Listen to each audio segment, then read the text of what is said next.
Alright, hi guys, welcome back again to my channel. It's me, John Alsuna, of course. So for today's vlog, so another informative vlog na naman ang aking i-share sa inyo. And this time, it's all about paano nga ba mag-cancel ng order sa inyong TikTok shop.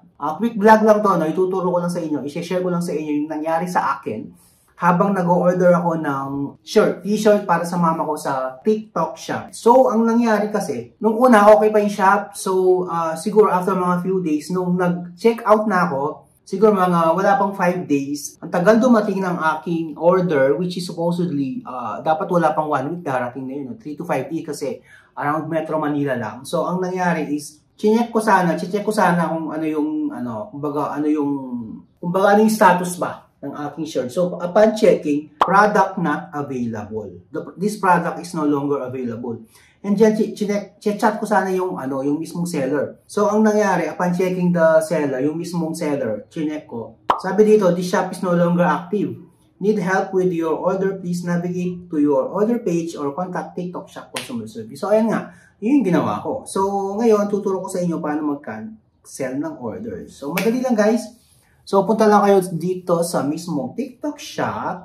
Check nyo yung mismong order nyo na ika-cancel nyo. By the way guys, yung order ko kasi is 306 pesos plus shipping fee. So, 369 siya.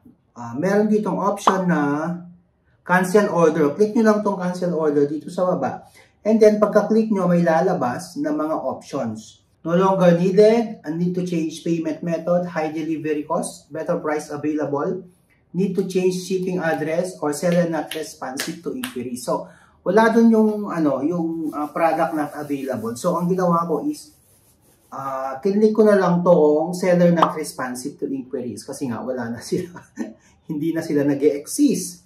So, click natin tong seller not responsive to inquiries. Ayan. Pagka-click natin, guys, may lalabas na, ayan, yung mismong item natin. So, meron siyang ditong dialog box na isusulat natin yung reason kung ano yung ginamit yung method, guys. Doon siya i-refund sa halimbawa, kumbaga TikTok Pay Later, doon din siya i-refund. Pero sa akin GCash, i-refund din siya sa GCash. So, sabi dito, add message. So, kailangan, guys, complete yung details nyo para mas madali yung refund ng inyong product. So, sa akin kasi, ilalagay natin is, since wala yung product and yung seller, ilalagay ko is, seller not responsive, seller and product not available. Ayan. So, ilalagay natin dito sa ating message. And then, guys, dito sa upload photos or videos to get a faster response. So, ang ginawa ko kasi, guys, nirecord ko muna. Nirecord ko muna yung reason ko kung bakit i-refund ko or ika-cancel ko yung product. Pwede kayong mag-video or photos. Kumbaga, make sure na legit yung proof nyo para madali kayong ma-aprobahan. So, ang gagawin nyo is, halimbawa sa akin, cancel yung product or seller not available. Ginawa ko, in-screen record ko yung mismong phone ko para maipakita na, kumbaga, wala na nga, hindi na nag-exist yung product at yung seller. O pwede nyo lang i-screenshot yung mismong photo. Pero naman, if, if para sa mga, halimbawa, yung product nyo, sira or product nyo is missing item, kailangan meron kayong proof talaga na videohan nyo upon unboxing or videohan nyo upon opening ng mismong parcel para yun yung isa-send nyo. Make sure na mababa lang yung quality. Maximum of 6 files, 10 MB per photo and 30 MB per video. So, maliit lang siya, guys. So, yan, i-upload ko na siya. Pagka-write ko ng results at pagka-upload ka video ko is click natin itong submit dito sa ibaba.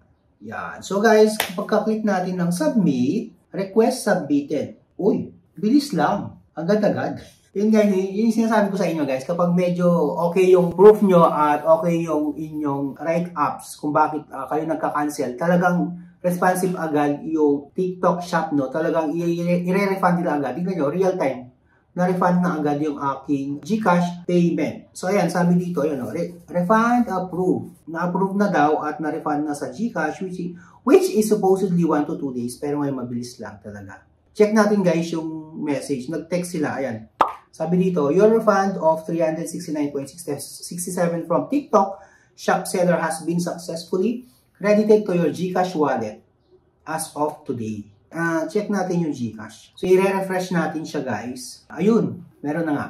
Dito sa transaction history ng GCash, payment to TikTok Shop seller, merchant transaction number, yun, amount 369. So, pumasok na nga siya. Ganun siya kabilis. Ayun. First time kong mag-refund dito sa TikTok. So, sa Shopee, meron din akong vlog about paano nga ba mag-refund. I-click nyo na lang yung sa link para hindi na kayo mahirapan. At mapanood nyo kung paano nga ba. Sa mga magtatanong, no, kapag sira yung product or missing item, paano mag-return ng item sa mismong seller. So, ayun na muna guys. So, hopefully nakatulong tong vlog ko na to. Itong quick vlog ko. So, by the way guys, don't forget to subscribe to my Facebook page. Ayan, Bicas TV, Travel and Eat Local. So, don't forget to LSS, like, share, and subscribe. So, thank you very much for watching and hope to see you again sa aking next video. Dito pa rin si John Nel and Bicas TV.